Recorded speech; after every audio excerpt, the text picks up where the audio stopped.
Hello friends, ഇന്ന് നാടൻ chicken കറിയുടെ റെസിപ്പിയുമായിട്ടാണ് വന്നിരിക്കുന്നത്. ഇതിനു വേണ്ടി 5 മീഡിയം സൈസ് സവാള ഒന്ന് ചെറുതായി അരിഞ്ഞെടുക്കാം.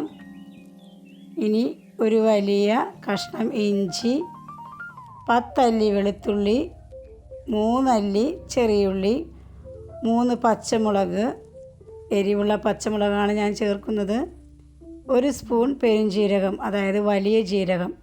ഇവ ഒന്ന് നന്നായി പേസ്റ്റ് രൂപത്തിൽ അരച്ചെടുക്കണം.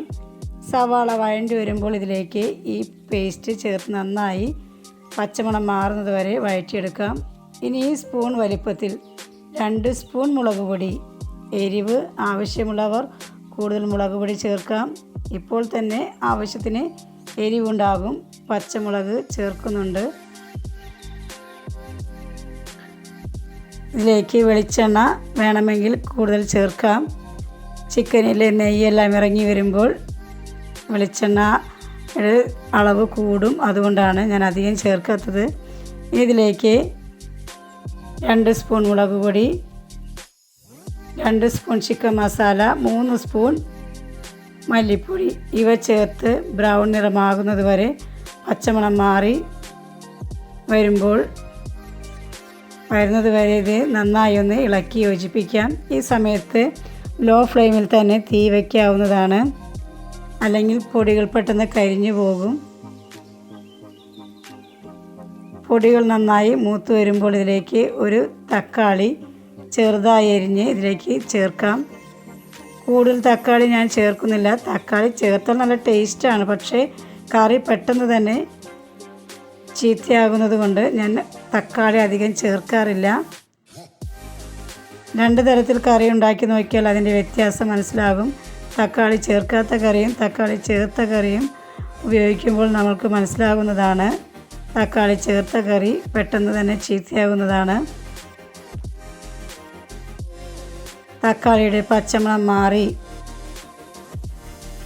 മസാലയുമായി യോജിക്കുന്നത് വരെ ഒന്ന് ഇളക്കി യോജിപ്പിക്കാം. ഇനി ഇതിലേക്ക് ഞാൻ 2 മീഡിയം സൈസ് ഉരുളക്കിഴങ്ങ് ചേർക്കുന്നുണ്ട്. അതൊന്ന് ചെറുതായി അരിഞ്ഞെടുക്കാം. ഇതിലേക്ക് ഉപ്പ് ചേർത്ത് നന്നായി ഒന്ന് യോജിപ്പിച്ചതിന് ശേഷം 2 കപ്പ് വെള്ളം ചേർക്കുന്നുണ്ട്. വെള്ളം ചേർത്ത് ഈ ഗ്രേവി ഒന്ന് തിളയ്ക്കണം. വെള്ളം ചേർത്ത് ഇളക്കി ഗ്രേവി തിളയ്ക്കുമ്പോൾ ഇതിലേക്ക് അരിഞ്ഞു വച്ചിരിക്കുന്ന ഉരുളക്കിഴങ്ങ് ചേർക്കാവുന്നതാണ്. സവാളയും തക്കാളിയും നന്നായി ഒന്ന് വേകുന്നത് വരെ ഒന്ന് തിളയ്ക്കണം.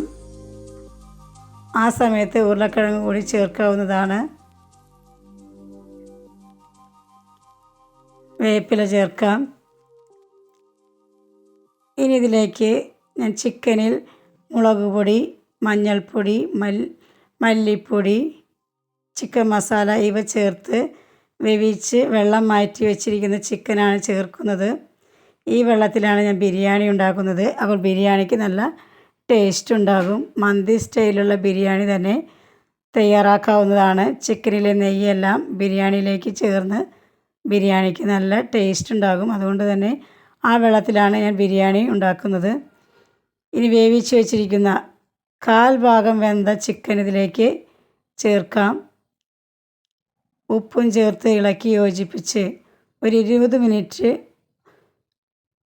മൂടി വെച്ചൊന്ന് വേവിക്കാം. ഉരുളക്കിഴങ്ങ് നന്നായി ഒന്ന് വെന്ത് കിട്ടണം. ചിക്കനിലെ ഉരുളക്കിഴങ്ങ് കഴിക്കാൻ നല്ല ടേസ്റ്റാണ്.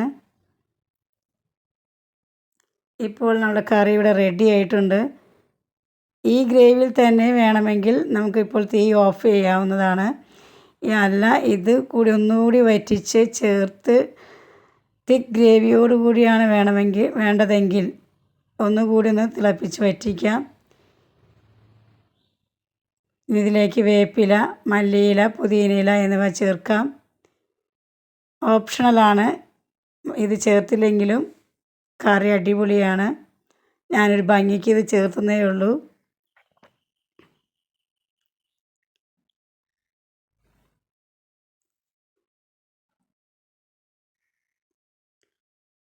കറി ഉണ്ടാക്കി നോക്കി ഇഷ്ടപ്പെട്ടെങ്കിൽ മാത്രം ലൈക്ക് ചെയ്യുക, സപ്പോർട്ട് ചെയ്യുക. നിങ്ങളുടെ അഭിപ്രായങ്ങൾ കമൻറ്റ് ബോക്സിൽ അറിയിക്കുക. ഒരുപാട് സമയമൊന്നും സവാള വഴറ്റേണ്ട ആവശ്യമില്ല. വെള്ളമൊഴിക്കുമ്പോൾ അതിൽ കിടന്ന് സവാള വഴണ്ടി വരും. അപ്പോൾ ഒരുപാട് സമയം നമുക്ക് ലാഭിക്കാം. Thank you friends.